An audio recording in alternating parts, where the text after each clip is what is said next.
Hi guys! So, lalabas ako ngayon. Bibili ako ng cake na iyan. At dahil nga birthday niya na bukas. At balak namin mamaya parang salubungin yung birthday niya. So, ako lang mag-isa kasi nga walang surprise kapag isama sila, di ba?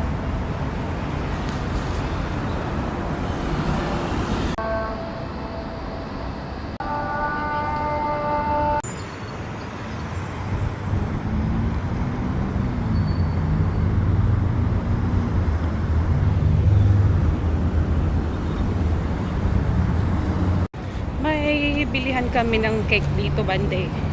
Actually magaganda yung mga design ng cake nila kasi nga mga halos kabayan yung staff nila, tapos ang ganda ng mga sulat. Kaya sinadya ako talaga ito puntahan dito. Ang sarap ng panahon ngayon, mahangin siya. Hindi siya ganun kainit. Sana ganito lagi.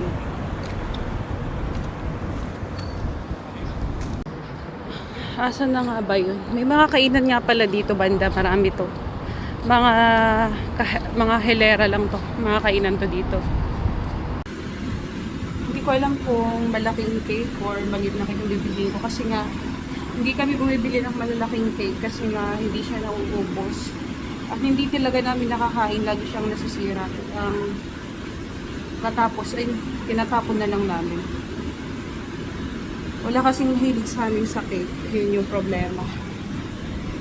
Okay, so kasi yung maliliit nilang cake hindi maganda. Maganda yung malaki.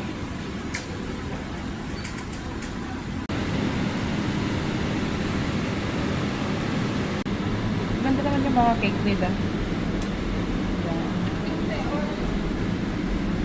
Oreo.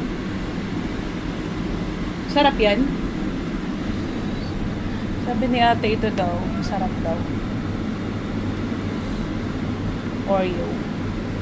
O sige, ito na lang.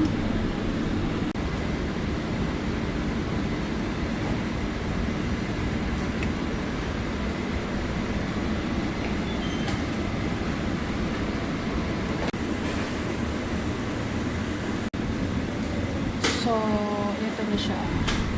Okay na po, sige. Ito na nga pala, nakabili na ako ng cake. Ayan.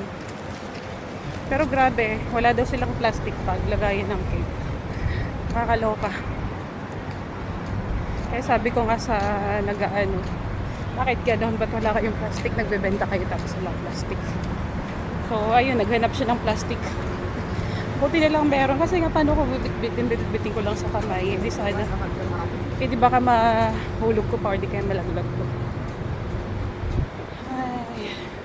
Medyo hinihingal na ako ngayon.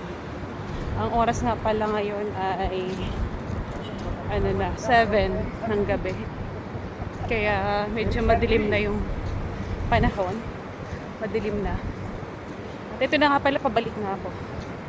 Siguro dadaan muna ako sa may Grand Emirates Supermarket para bibili naman ako ng balloon pang design. Grabe. Ito lang yung lakad ko pero hinihingal ako. Kulang na rin siguro ako sa exercise. Alam nyo na.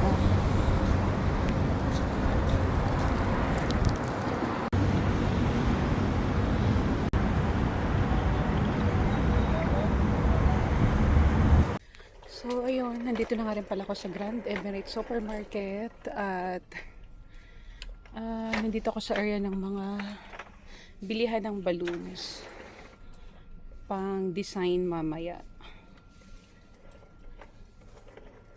So ito tayo.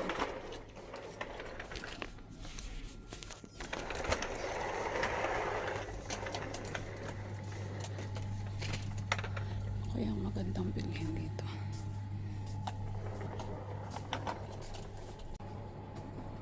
Okay kaya to? Pwede na to. Wala silang gold na kulay. So, ito yung mga nabili ko for birthday. Tapos ito okay na siguro lang. Hindi na pa pala ako bumibili ng kape. Ubos na yung kape namin. Kaya bibili na rin ako ng kape dito. ako nakapagkape ngayon. Grabe yung cravings ko.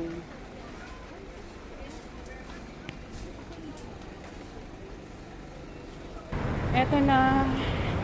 Tapos na ako bumili sa Grande Merch Supermarket. Tapos ngayon pauwi na ako. Ginabi na nga ako dito. Oras is, tingin ko ba nga 8:30 na. At, syempre, pag uwi ko sa bahay, ayusin ko pa to lahat. Ganun talaga.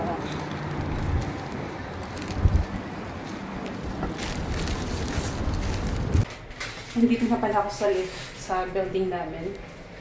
At pinagpawisan na rin ako. O, diba?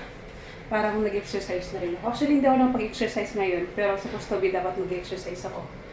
Pero okay na to. At least nakapag-lakad-lakad ako. Medyo hiningal na. Hi!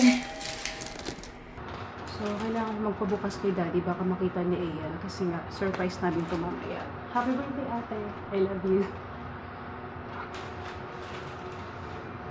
So, ibinaba ko muna yung cake dito. Kasi papasok ako na. Dito lang. So, ayan na nga pala yung mga binili ko kanina sa Grand Emerald Supermarket. Ayan. Yan lang yung ginawa ko ngayon. At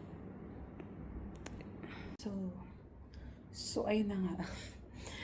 Yan lang yung ginawa ko ngayon. Pinalubo ko siya. Tapos, matutulog na ako. Dahil mamaya, pagising namin sa umaga is, isusurprise namin si AL. Okay, so, good night everyone.